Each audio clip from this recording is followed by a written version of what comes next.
Hello and welcome to HPA-Global Insights, where we'll be interviewing experts from the dietary, supplement, nutritional ingredient, and overall natural health food industry. Please like, subscribe, turn on that little notification bell, and comment below. Now on with the show. Hi, welcome to HPA Global Insights. I'm your host, Jeff Crowther, the Executive Director of HPA-China. I just recently got back from Natural Products Expo West in Anaheim, California, where the association held a 2-hour event on China's dietary supplement industry. And today I'd like to introduce Ms. Zhou Jing. She's the Business Director from TMO Group in China. Today she'll give us a presentation on cross-border e-commerce and trends in the supplement industry. Let's welcome Ms. Zhou. Hi, Jeff. Thank you for the introduction. Good afternoon, everyone. I'm very happy here for the Expo West. I'm Jin Zhou from TMO Group in China. So it's pity that I couldn't join physically, but I hope in the future I can have a chance to meet you all in person. So today my topic is trends in China's cross-border e-commerce for health supplements. So I first would like to introduce the terms of health supplement. In China, that goes to two ways. Health product, which is require blue hat registration from CFDA, and the directory supplement are generally considered as a food. Yes, China is a fast-growing health supplement market. According to iMedia research, in 2020, the market size has reached approximately 250 billion yuan, a year-on-year increase of 12.4%.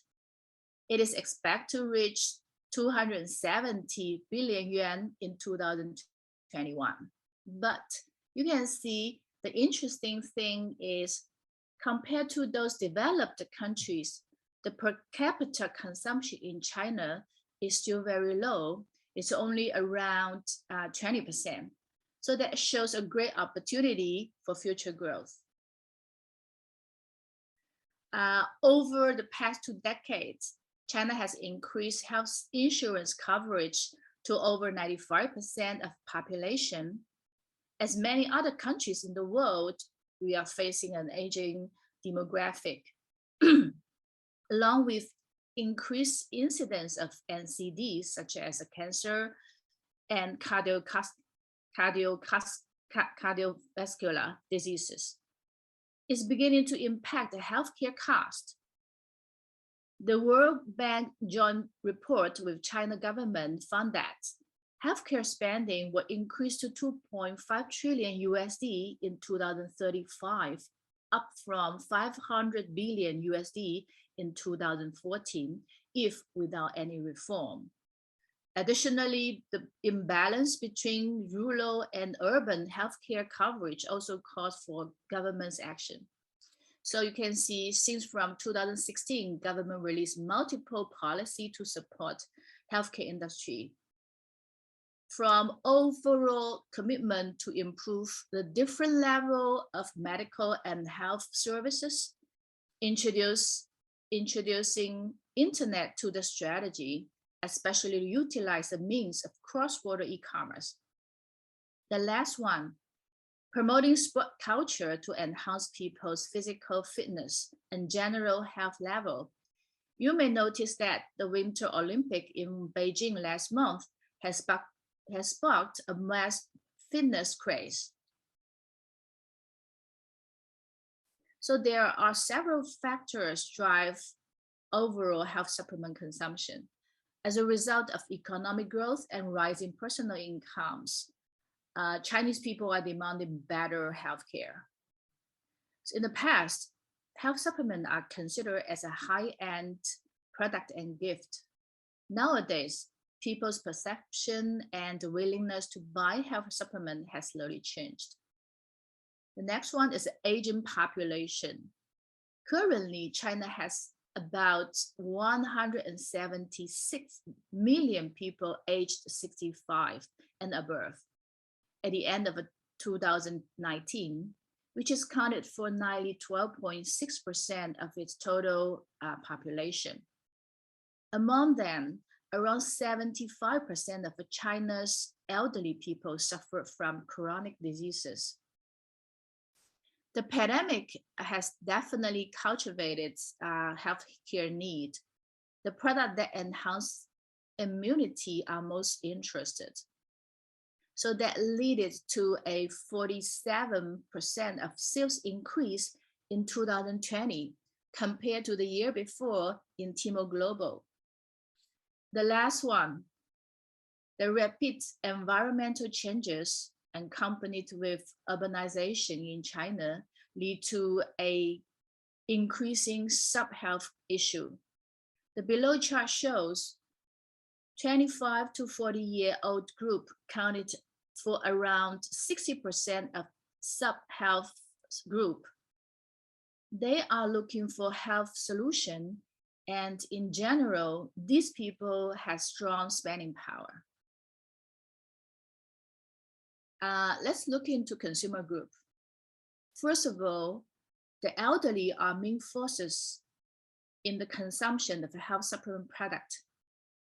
While China is gradually becoming an aging society, the size of pension industry keeps growing fast. Yeah, we need to say currently the elderly people are the richest people actually in China.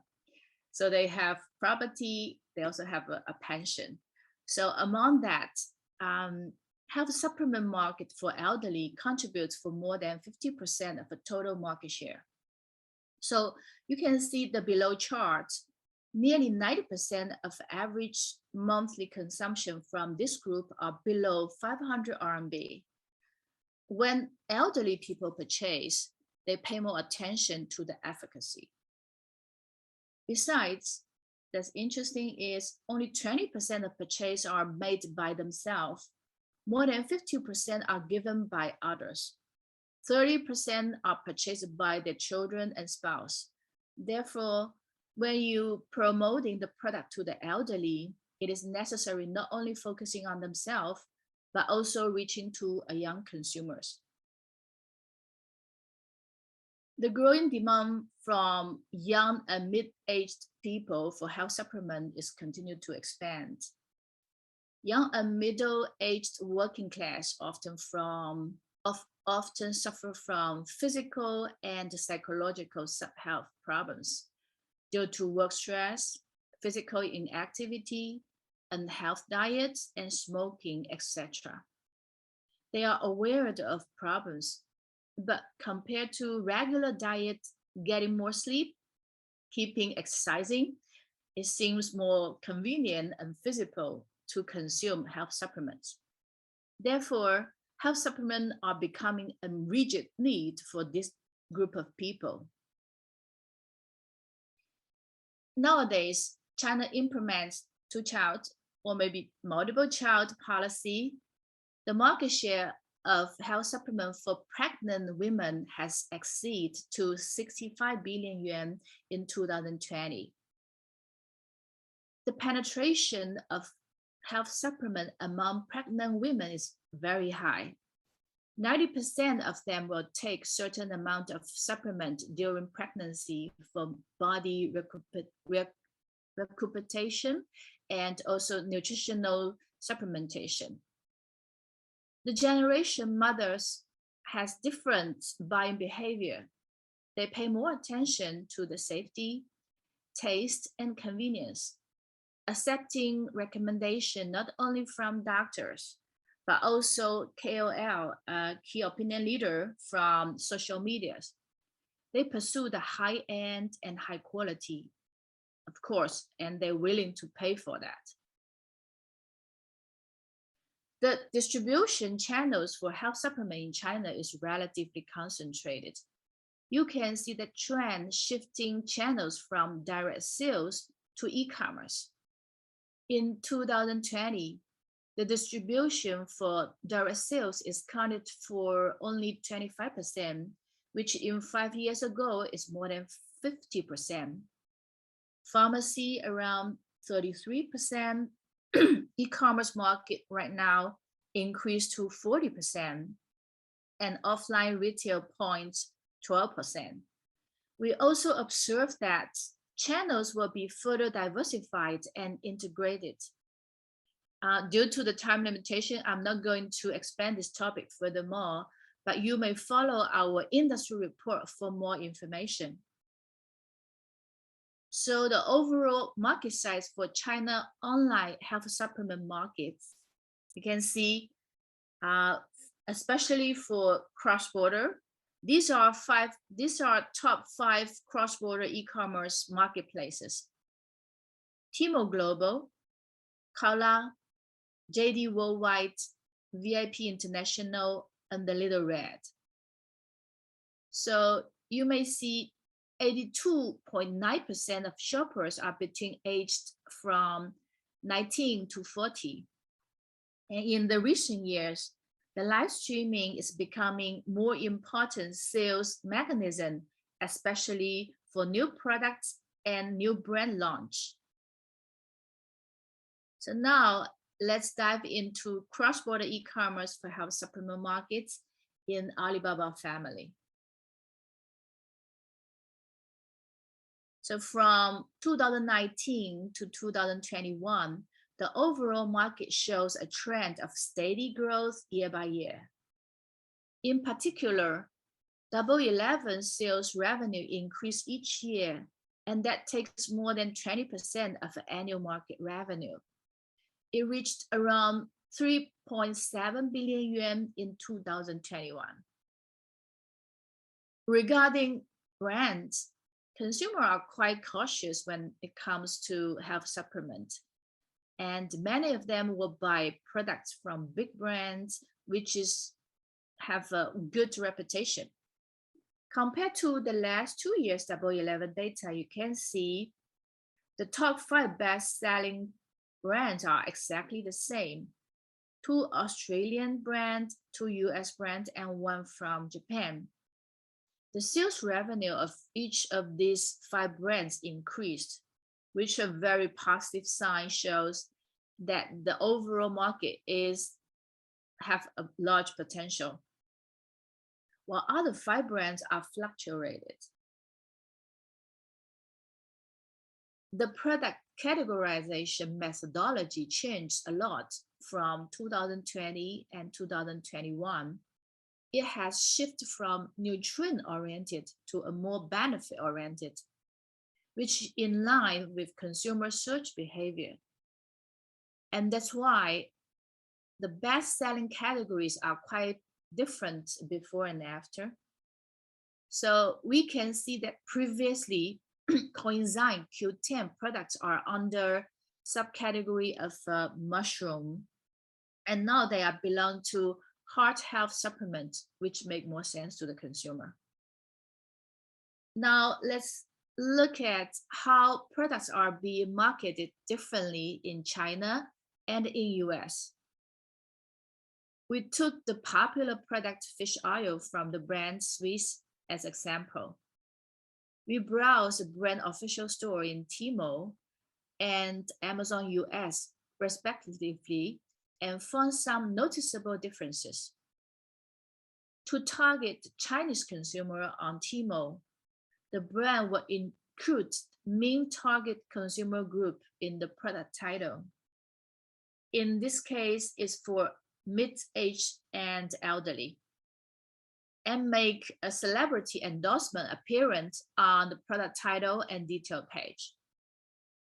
To target the American consumer on Amazon, on the other hand, we saw the mean nutrient and amount in the product title, emphasize some information such as a diet type and allergen information on the product page.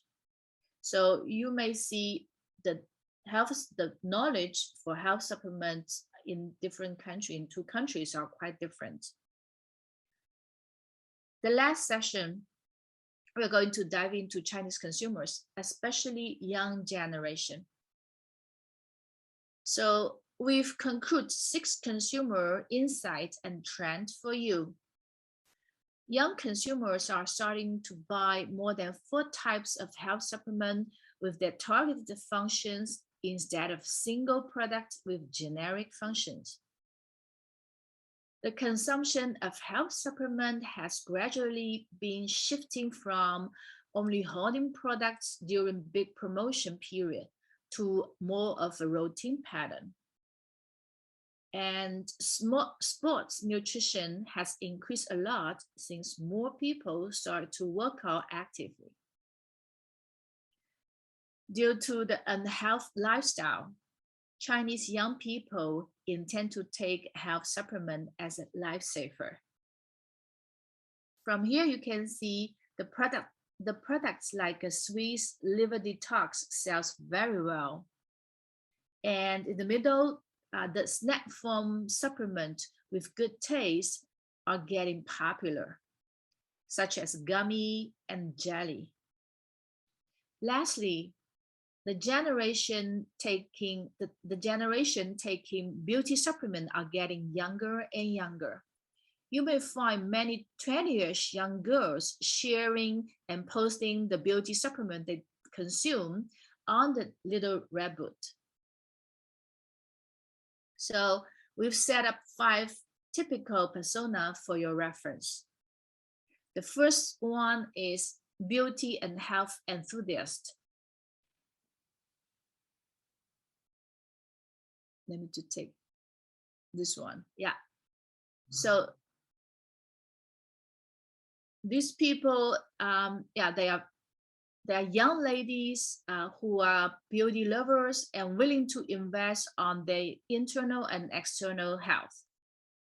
The most common health supplement they will buy are those help improve skin conditions, such as collagen and grapeseed. Other products they usually buy including vitamin and women probiotics. These people usually have addiction to social media and has a lot of KOLs on their list. It is common for them to place order on live streaming platform or turn to Taobao and Tmall with seeded product. As I've mentioned before, snap formed products are very popular now, and they are especially favored by these young girls. The second persona is fitness fanatics. The number of people working out actively in China is growing each year, and sport-related health supplements are in a great demand. The product choice can be a bit different for men and women. Men intend to purchase protein powder for muscle building, and the women focusing more to a weight management and are most likely to choose products that accelerating fat burning and metabolism. There are some products that would like to buy in common, for example, glutamine for joint health. Compared to health supplement enthusiasts, they rely more on the recommendation by fitness trainer and other sport lovers. But these two personas tend to share similar purchase channels, including e-commerce marketplaces, live streaming platform, and shopping apps. The third persona is office workers. As I mentioned before, in China, it's so common that young people work overtime and stay up late. So a lot of white paper are in sub-health. They definitely need nutrition support from the food supplement. Since they usually suffer from different health problems, it's normal that they buy variety kind of products, including milk thistle for liver health, melatonin for better sleep, multivitamins to boost immunity, etc. Regarding purchasing channels, likewise, they are also used buying online. But the relative has less time watching live streaming and discovering apps they like all the time. So it's more convenient for them to shop on e-commerce marketplaces like Tmall. The next persona is young family. Yeah, they are actually the group of people who are under even more pressure than office worker. They are playing different roles inside and outside of home. They needed to balance work and life and have responsibilities to taking care of their both parents and kids. The health supplement they buy are usually for all of the family members. For example, fish oil can be the products they buy quite often. Since it contains EPA that target for elderly people, as well as DHA that's good for the kids' brain health. Since this group of people are still quite young and tech savvy, they will still prefer online channels. But the difference between they are more cautious or pay more attention to the product reliability and safety when they buy health supplement. So the last one persona is mid-aged and elderly people. Although they are main consumer group of the health products, but not necessarily the largest buyer group, as their attitude towards food supplements are as not open as the same group in Western countries. It's more likely that kids choosing products for them. In terms of the products, fish oils, glucosamine products, calcium tablets, and multivitamins are the most common categories they will consume. And they will prefer capsule and tablets. They are easy to swallow. Their purchase channels are quite different from those other personas.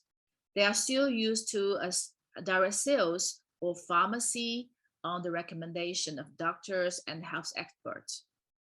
The good news is more and more of them are becoming netizen and started to buy online, but they're usually quite skeptical and only buy products from big brands, flagship store. So lastly, please allow me to introduce TMO Group. So we are a digital commerce agency providing e-commerce consultancy, design, develop, and manage service since 2011. We have a slogan of commerce, data, and AI. Through the commerce data to discover the true intelligence. TMO has strong focusing on health and beauty industry, either for B2C or D2C, direct to consumer, and industry-wide focusing on business to business.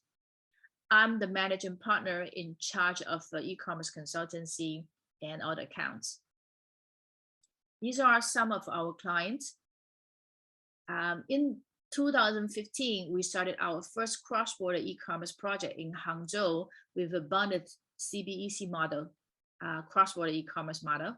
Since then, we help our clients from, you can see Denmark, Holland, New Zealand, Australia, US, Spain, France, and Germany, who are mainly in food and health industry to enter China market via cross-border e-commerce. The entry strategy we took are from the market to industry and then to brand, covering country-specific legal, logistic, payment, and social medias, to industry-specific, such as a market potential, in this case, a health supplement industry, and competitive environment, and demographics, and then to develop a brand-specific e-commerce strategy, choosing the right e-commerce channel, setting up the budget, and market entry approach. For the last 3 years, our market intelligence team are working on country localization guides for China and Southeast Asia markets, as well as industry report related to food and health. So this is my contact information. If you have more questions, please contact me or go through from Jeff. So thank you very much. You stay in touch. Thank you for tuning in to HPA Global Insights. Please like, subscribe, and share with your colleagues. Any questions or suggestions, email us at info@uschinahpa.org. This channel is operated by US China Health Products Association, which is a nonprofit organization. Please consider joining the association and supporting its global endeavors. Your support is very much appreciated. Until next time, take care.